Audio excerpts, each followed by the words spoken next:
আসসালামু আলাইকুম। কারো কাছে মাশরাফি বিন মুর্তজা, কারো কাছে ক্যাপ্টেন কুল, আবার কারো কাছে মানবতার ফেরিয়ালা ছিলেন এক সময়। কিন্তু এখন সেই মাশরাফির কি অবস্থা? কোথায় আছেন? কেমন আছেন? কি হাল? দেখুন, কালবেলার একটি সংবাদ মাধ্যমে গতকাল একটা সংবাদ প্রকাশিত হয়েছে। তার বাবা সেখানে কথা বলেছেন।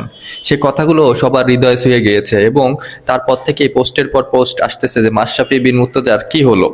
যে ম্যাচকে সবসময় হাসি খুশি ফ্যান্টাস্টিক মুডে দেখা যেত, সেই ম্যাচ আজকে কি অবস্থায় রয়েছে এবং তার কথা সবার হৃদয়ে ছুঁয়ে গিয়েছে। চলুন একটু জেনে নেই যে কি বলল তার বাবা এবং মাশরাফির মন্তব্যটাই বা কি। তার বাবা সাংবাদিকদের এভাবে বলেন যে মাশরাফি এখন আর কোনো জীবন নাই। একটা মানুষ খায় দায় ঘুমায়, কথা বলে খুবই কম, বলেই না।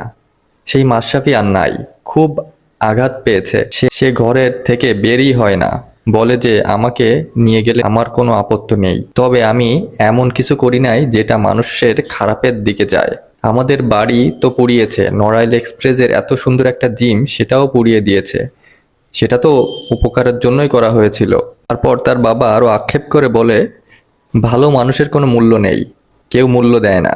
রাজনীতিতে মূল্য দেয়, দলকে মূল্য দেয়, কিন্তু ভালো মানুষকে না। খুব করুণ অবস্থা বলতে গেলে, একেবারে পথের ফকির। আমাদের তো নগদ টাকা পয়সা ছিল না, নাইও। আমি মারা গেলে আমার লাশটা নড়াইলে নিয়েন না। খুব কষ্টে পেয়েছিলাম যে ছেলের মুখে এই কথাটি শুনবো, তার জন্য আমরা প্রস্তুত ছিলাম না। মাশরাফির বাবা আরও আক্ষেপ করে বলে যে রাজনৈতিক মতাদর্শ যার যেমন থাকতেই পারে, তাই বলে তার বাড়িঘর পুরানো এটা কারো কাম্য নয়। বাড়িঘর মানুষের অনেক কষ্টের একটা সম্পদ এবং সেখানে থাকে অনেক স্মৃতি, অনেক সুন্দর মুহূর্ত। সেটা না পোড়ানোর আহ্বানই জানিয়েছে তার বাবা। এবং ম্যাশের আক্ষেপ সেটা তার বাবার মুখ থেকেই যেটা শোনা গিয়েছে সেটা হচ্ছে যে ম্যাশ বলেছে যে আমি মারা গেলে আমার লাশটা বাড়িতে নিও না। কতটা আক্ষেপ হলে এমন একটা কথা বলতে পারে ম্যাশ?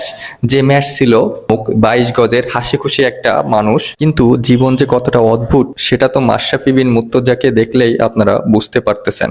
বাংলাদেশের বীরত্ব গাথাকে যিনি প্রথম বিশ্বমঞ্চে তুলে ধরেছেন তার ভিতরে একজন মাশরাফি বিন মুর্তজা। দেশের হয়ে জার্সি গায়ে দিয়ে কত ম্যাচ জিতিয়েছেন এবং আনন্দে ভাসিয়েছেন দর্শকদের, কিন্তু নিজে কখনো দমে যান নেই। পায়ে একের পর এক অস্ত্রোপচার, তারপরেও অদম্য সাহসে খুঁড়িয়ে খুঁড়িয়ে 22 গজে চলা তার ক্রিকেটীয় অদম্য শক্তির একটা দৃষ্টান্ত। 2-1 বছর আগেও যাকে নিয়ে সবাই মাতামাতি করত, যার শিরোনাম থাকতো পত্রিকার প্রথমে এবং যাকে নিয়ে কত শত কবিতা রচনা লিপিবদ্ধ হতো, সেই মাশরাফি আজকে ঘরবন্দি, আজকে জ্বালানা বন্ধ। তার একমাত্র সঙ্গী এখন সেই ছোট্ট ঘরটা, যার সাথেই তিনি বন্ধুত্ব করেছেন, যার সাথেই করেছেন সখ্যতা।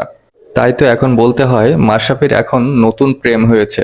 সেটা কোনো মানুষের সাথে নয়, সেটা হচ্ছে বোকা দেয়ালের সাথে। যে দেয়াল কথা বলতে পারে না, শুধু শুনতে জানে। তাই তো চঞ্চল ম্যাশও তার সত্তা ছেড়ে বন্ধু বানিয়েছেন বোকা দেয়ালকেই। তাই তো পুরা স্বপ্নের ঘ্রাণে তার অঙ্কনগুলো রূপ নিচ্ছে স্বপ্নের ক্যানভাসে। ভিডিওটি ভালো লাগলে অবশ্যই লাইক, কমেন্ট, শেয়ার করবেন। ধন্যবাদ।